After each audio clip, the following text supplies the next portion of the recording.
So Nosferatu is really good. This is a remake of the 1927 film of the same name, directed by F.W. Murnau.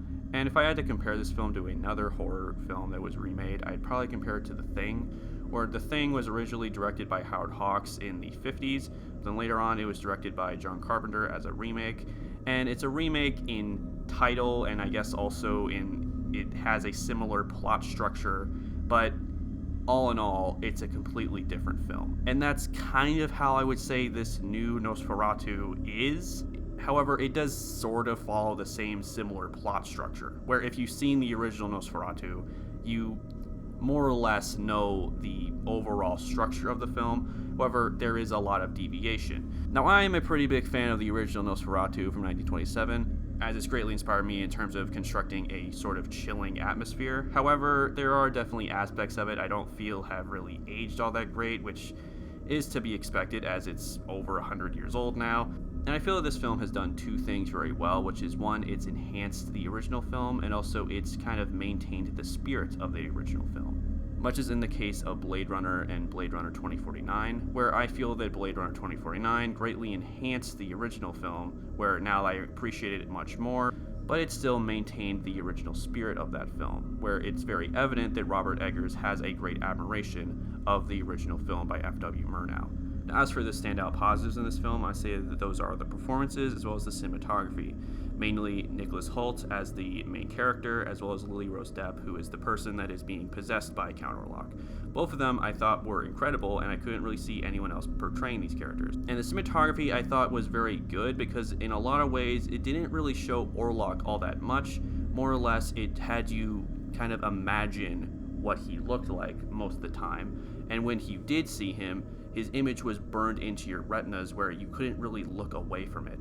And he was just so disturbing where that image was just permanently burned into your mind. And something that I appreciate about this film was it wasn't exactly just doing a shot-for-shot remake of the original, because if it was, there wouldn't really be much of a point in remaking it.